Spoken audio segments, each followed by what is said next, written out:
হে জগতবাসী, আজ আমি শামীম আলী চিশতি আপনাদের সামনে যে আলোচনাটি নিয়ে আসলাম, সে আলোচনাটি হলো, আমরা এই পৃথিবীতে দেখেছি যে বড় বড় অলিয়া উলিয়া এবং বড় বড় নবী রাসূল যারা, তারাও কিন্তু খুব দুর্ঘটনায় মারা গেছে।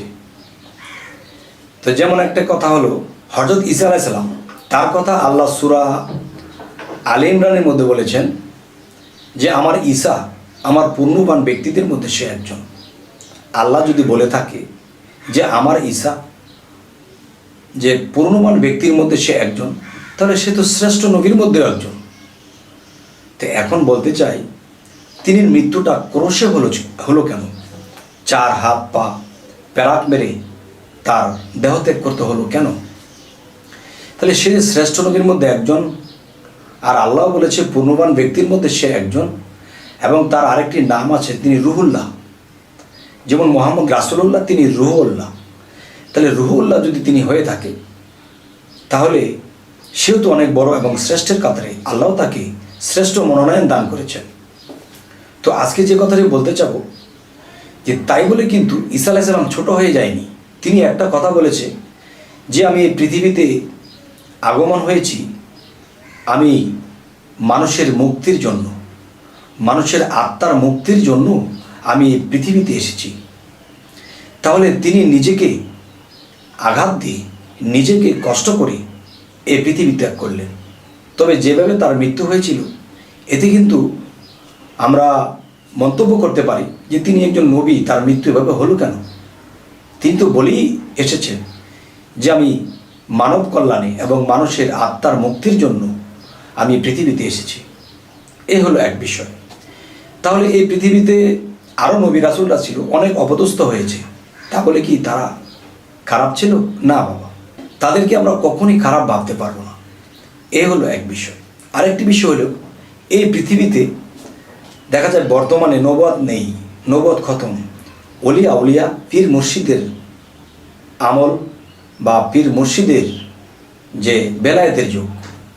তো এখন দেখা যায় অনেক পীর অনেক লাঞ্ছনা বঞ্চনা হয়ে, অপমানিত হয়ে মৃত্যুবরণ করেছে, কিন্তু মূলত তিনি কামেল ছিলেন। তারপরও তার লাঞ্ছনা মৃত্যু কেন হলো? নবীদের হয়েছে, যেমন নবীদেরকে আমরা খারাপ বলতে পারবো না, ঠিক বেলায়েতের মুর্শিদদেরকেও আমরা খারাপ বলতে পারবো না। কোনো কোনো পীর দেখা গেছে, ময়মনসিংহ কিশোরগঞ্জ একজন পীর ছিলেন, তিনিকে হত্যা করা হয়েছে। দেখা গেছে আমরা দলিল গ্রন্থ যদি ঘাঁটি, অনেক নবীদেরকেও হত্যা করা হয়েছে। তাহলে বেলায়েতের যে পীর আউলিয়া, এদেরকেও হত্যা করা হয়, তাহলে তাকে খারাপ বলতে পারবো না।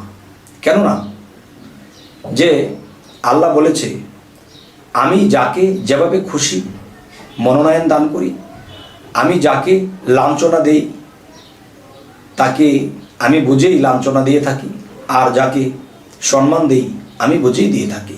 কিন্তু আমরা কাউকে খারাপ বলতে পারবো না। এই পৃথিবীতে দেখা গেছে অনেক অপরাধ মানুষও জেল খাটতেছে, ফাঁসি হইতেছে। আবার দেখা যায় যে এভাবে যদি আমরা ভাবি, তাহলে বর্তমানেও অনেক পীর মুর্শিদের অনেকভাবে মৃত্যু হয়, তাকে আমরা খারাপ বলার দরকার নেই। কারণ বুঝতে হবে যে আল্লাহ যা করে তা ভালোর জন্যই করে। তিনি যদি খারাপ কর্ম করে থাকে, তার বিচার হবে। তিনি যদি ভালো করে, তাহলে তারও সে ফল পাবে। তাই আজ আমি যে কথাটি বলতে এই আলোচনা করতেছি, সে আলোচনাটি হলো যে কিছু কিছু অলি আউলিয়া মৃত্যু এমনভাবে হতে পারে, তাকে ঘৃণা করা যাবে না। কেননা দেখেন, যিনি আত্মার মুক্তির মাগফিরাতের জন্য এসেছিলেন, তিনি মৃত্যুটা কি ক্রোশে হয়েছিল। তাহলে এমনও পৃথিবীতে কামেল ব্যক্তি আছে যে সেই মৃত্যুটা মেনে নেওয়া যায় না। কিরকম? যেমন একজন আল্লাহর ওলি সবসময় আল্লাহর ইবাদত করে, আল্লাহ ছাড়া কোনো কথা নেই, এবং জীবনে অনেক কারামতও আছে, কিন্তু তার মৃত্যু হলো কিভাবে? সে একটা ময়লা ডোবা পচা, এখানে অনেক কীড়া পোকা বাস করে, এটার মধ্যে সে পড়ে গেছে, পড়ে গিয়ে মৃত্যুবরণ করেছে। তখন মৃত্যু হওয়ার পরে কি হলো? যে এই ব্যক্তিটাকে সেখান থেকে টেনে তুলে যখন দেখে মৃত্যুবরণ করেছে, তখন তাকে দাফন কাফন সমস্ত কিছু সারা হলো। কিন্তু কিছু কিছু মানুষ মন্তব্য করল, তিনি তো আল্লাহ ছাড়া, রাসূল ছাড়া কোনো কথা বলতেন না, আল্লাহর কথা বলতে কেঁদে দিত, এবং সে রাসূলের কথা বলতেই কেঁদে দিত। কিন্তু এমন একটা ব্যক্তি ময়লা ডোবার ভিতরে পড়ে তে মৃত্যুবরণ করলো। তখন সেই ময়লা ডোবার থেকে যখন তাকে বের করা হলো, তার শরীরের মধ্যে অনেক কীড়াপোক বাইতেছে। এগুলো পানি দিয়ে পরিষ্কার করে তাকে যখন দাফন কাফন করা হলো, তখন যারা এই বিষয়ে মন্তব্য করেছিল যে এই লোকটা এত কামেল জানি, তারপরও তার মৃত্যু নালা ডোবার মধ্যে হচ্ছে, সে মৃত্যুর সাথে সাথে তার শরীরের মধ্যে কীড়া বাইতেছে, এর কি বিষয় একটু শুনুন। সেই কথাটি হলো যে একজন এই কথা ভাবতে ভাবতে যখন ঘুমিয়ে পড়লেন, তখন তার মধ্যে একটা স্বপ্ন আসলো। স্বপ্নের মধ্যে তাকে বলা হচ্ছে, তুমি যে এই লোকটাকে নিয়ে তোমরা নিন্দা করতেছো ভিতরে ভিতরে, যে লোকটা এত কামেল ছিল, আল্লাহর ওলি ছিল, তার মৃত্যুটা এরকম নালাডোবার মধ্যে কেন হলো? তখন বলল, তুমি কালকে তোমাদের যে পাশের বাড়ির পিছনে যে একটা বটগাছ আছে, এই বটগাছের নিচে বসে থাকবে। বসে থাকলে অনেক লোক এখান দিয়ে আসা যাওয়া করবে একই পোশাক পরে। তাদেরকে জিজ্ঞাসা করো যে তোমরা কোত্থেকে এসেছো। তখন কি করলো? সেই লোকটি স্বপ্নে দেখলো, পরের দিন সেই গাছতলায় গিয়ে সে বসে আছে। তখন তিনি দেখতে পাচ্ছে একই পোশাক পরে অনেক মানুষ এখান দিয়ে সমাগম হচ্ছে, যাওয়া আসা করছে। তখন একজন জিজ্ঞাসা করলো একজনকে যে ভাই, আপনারা এত লোকজন কোত্থেকে আসতেছেন, কোথায় যাচ্ছেন? তখন সেই লোকটা বলল যে আপনাকে অবশ্যই কথার জবাব করব, কিন্তু আপনি কিন্তু আপনার নিজের মধ্যে রাখার চেষ্টা করবেন। তখন বলল, হ্যাঁ বলেন। তখন বলল, দেখেন, এই যে কয়েকদিন আগে একজন আল্লাহর ওলি ময়লা ডবা নালার ভিতরে পড়ে গেছিল, সেখানে পড়ে গিয়ে সে হাবুডাবু করতে করতে তিনি মারা গেল। তিনি আল্লাহর এমনই এক বান্দা, আর রাসূলের এমনই একটা উম্মত ছিল, তার শরীরে কোনো পাপ ছিল না। তখন আমরা কোনোদিন সমস্ত কীটরূপে আমরা সেই ময়লার মধ্যে ছিলাম।